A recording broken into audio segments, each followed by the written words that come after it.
चला चला, झाली का तयारी? उरका लवकर. कधीपासून मला तिकडे कोपऱ्यात बसून ठेवलंय. बसवा लवकर मला माझ्या मखरात. अरे कोण बोलतय?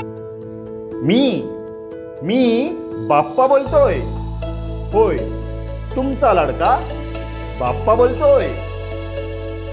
अरे बाप्पा, तुम्ही आलात? थांबा थांबा, नमस्कार करतो. असू दे असू दे.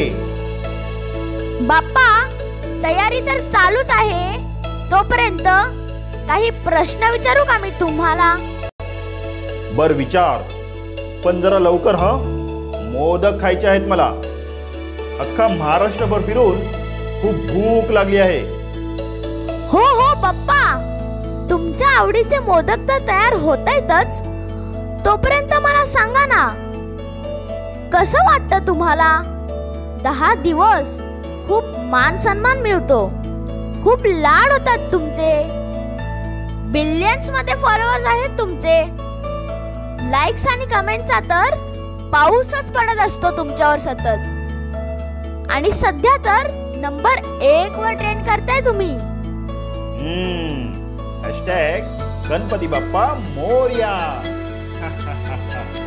भारी वाटतं. पण आज येतोय का रे मी?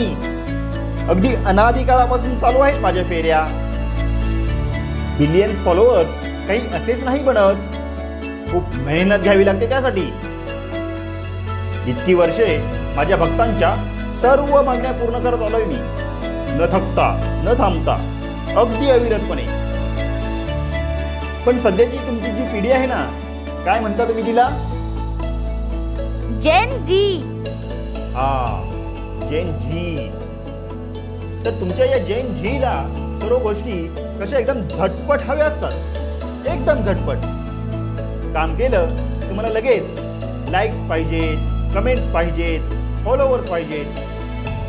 तुम्हाला एका रात्रीत फेमस व्हायचंय, व्हायरल व्हायचंय. अगदी इन्स्टंट रिझल्ट लागतात तुम्हाला. पण एक लक्षात ठेवा, जे इन्स्टंट येते ना ते कधीच कॉन्स्टंट राहत नाही बरं का. त्यामुळे इन्स्टंटच्या नाही तर कॉन्स्टंटच्या मागे धावा. फक्त क्षणिक सुखासाठी नाही तर चिरकाल टिकणाऱ्या यशासाठी झटत राहा. तुमच्या ते सोशल मीडियाच्या भाषेतच सांगायचं झालं तर एका मिनिटाचे रील्स आणि शॉर्ट्स बघून मिळतं ना ते क्षणिक सुख. आणि एखाद्या गोष्टीच्या पूर्ण खोलात जाऊन युट्यूबच्या लॉंग व्हिडिओमध्ये मांडलेलं अभ्यासपूर्ण विश्लेषण म्हणजे चिरकाल टिकणारं काम. तुमच्या त्या धूर आठवीसारखं. कळलं? हो हो, कळलं कळलं. मग बाप्पा, आता तुम्हीच सांगा, काय केलं पाहिजे आम्ही ते? सांगतो, पण आचरणात सुद्धा आणलं पाहिजे बरं का. नाहीतर नुसतं ऐकायचं आणि घालीन लोटांगण झालं, प्रसाद खाऊन झाला की आपलं ये माझ्या मागल्या. नाही नाही बाप्पा, नक्की आचरणात आणतो. बर चल तर मग सुरू करूया. कसं आहे ना बाळा, तुम्ही तुमचं करिअर निवडताना तुम्हाला जे चांगलं जमतं, जे आवडतं ते करिअर निवडा. तुम्हाला तुमच्या कामात मजा आली पाहिजे. थोडक्यात तुम्ही तुमच्या पॅशनलाच तुमचं करिअर बनवा. निवडलेल्या क्षेत्रात अगदी एक्सपर्ट व्हा आणि आपापल्या क्षेत्रात समाजाला चांगलं असं काहीतरी द्या.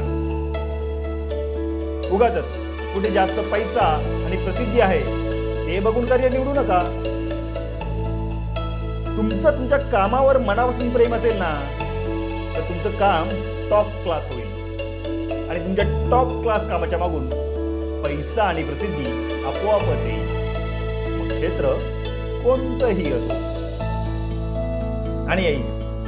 कोणतंही काम छोटं किंवा मोठं नसतं.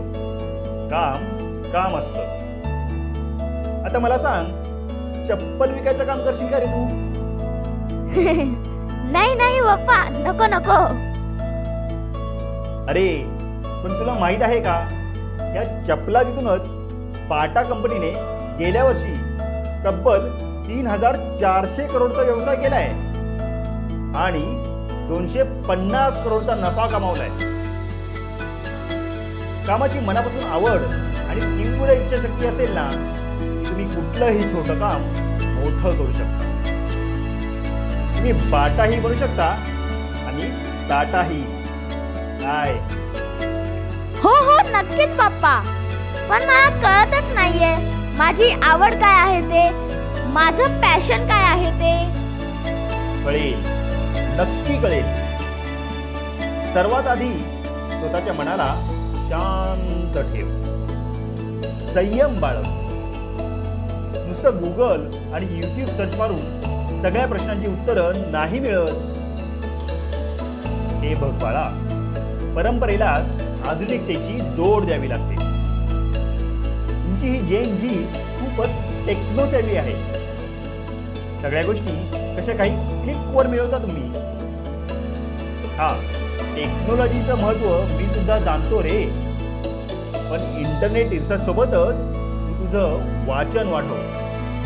अभ्यासाच्या पुस्तकांसोबतच इतरही पुस्तकं वाच. जगभरातील महान लेखकांना वाच. यशस्वी लोकांना प्रत्यक्ष भेटून त्यांचं मार्गदर्शन घे आणि तुझं स्वतःचं मत बनव. ओके बाप्पा, आजपासूनच हे सगळं सुरू करतो. आणि अजून काय केलं पाहिजे मी? सांगतो. पण ते मोदकांचं काय झालं? बघ जरा लवकर. हो बघतो. ए आई, मोदक लवकर बनव ना, पप्पांना खूप भूक लागलीये. हो बनवते रे मेल्या, थांब जरा. अगं आई. असू दे. आईचं प्रेम आहे रे ते. माझी पार्वती आई पण अशीच बोलते मला. बरं आता पुढे आई, सध्या जे काम करतोयस ना ते चालूच ठेवून नवनवीन गोष्टींचा अनुभव घेत राहा. तुझे छंद जोपासत राहा. वाचनातून, इंटरनेट रिसर्चमधून आणि प्रत्यक्ष अनुभवातून हळूहळू तुझं मनच तुला सांगेल तुझ्या मनाचा कल कुठे आहे ते. आपले तुकाराम महाराज सांगून गेलेत ना, तुझे आहे तुझं पाशी, परी तू जागा चुकलासी. बोला श्री जगद्गुरु तुकाराम महाराज की जय. आता अत्यंत महत्वाचं, सगळ्यात आधी तुझ्या मनाला ताब्यात ठेवायला शिक. तो सोशल मीडिया जरा कमी वापर, नाहीतर सारखं आपलं रील्स आणि शॉर्ट्स. काय? हो पप्पा, कमी करतो. दिवसाची एक रूपरेषा ठरवून घे आणि तू निवडलेल्या क्षेत्रात अगदी झोकून दे स्वतःला. जीवतोड मेहनत कर. ते काय म्हणतात तुमच्या इंग्लिशमध्ये? There is no substitute to hard work. हा, अगदी बरोबर. तुझ्या क्षेत्रातील प्रत्येक गोष्टीच्या अगदी मुळाशी जाऊन बारकाईने अभ्यास कर. त्या क्षेत्रातील यशस्वी लोकांचे मार्गदर्शन घे आणि तुझ्या क्षेत्रात काहीतरी नवीन आणि चांगलं देत राहा लोकांना. सतत, न थकता, न थांबता, अविरतपणे. आणि मग तुझ्यावरही पडेल लाईक्स आणि कमेंट्सचा पाऊस. काय? आलं का लक्षात? हो पप्पा, अगदी तुम्ही म्हणाल तसंच करतो. बाप्पा, आता एक शेवटचं मागणं मागू का? बोल. ते जरा आमचं YouTube चॅनल सबस्क्राईब करायला सांगा ना लोकांना प्लीज. ते माझं काम नाहीये. आत्ताच काय सांगितलं मी तुला? इन्स्टंटच्या मागे धावू नको म्हणून. सॉरी बाप्पा. तुम्ही फक्त तुमचं काम प्रामाणिकपणे करत राहा. प्रत्येक वेळी आपलं काय चुकतंय ते सुधारत राहा. मनापासून प्रामाणिक मेहनत करत राहा. ज्यावेळी तुमचं काम चांगलं होईल ना, तेव्हा लोक स्वतःच तुम्हाला प्रमोट करतील. आपण फक्त आपलं कर्म कसं चांगलं होईल त्यावर लक्ष केंद्रित करायचं. चांगल्या कर्माला गोड फळं नक्कीच मिळतील. आपल्या श्रीकृष्णांनी गीतेत काय म्हटलंय? कर्मण्येवाधिकारस्ते मा फलेषु कदाचन. ए स्मित, मोदक तयार आहेत रे. हे बघ, आपल्या कामाचं गोड फळ. आपण आपलं काम मनापासून केलं ना की ही अशी गोड फळं समोरूनच येतात बघ आपल्याकडे. आपल्याला मागत बसायची काहीच गरज नाहीये, कळलं का? हो हो पप्पा, सर्व गोष्टी एकदम व्यवस्थित समजल्या. मग आता आचरणात पण आण. हो नक्की आणतो आचरणात. जा आता घेऊन ये मोदक, आपण सर्व मिळून खाऊयात. आत्ता आणतो. बोला गणपती बाप्पा.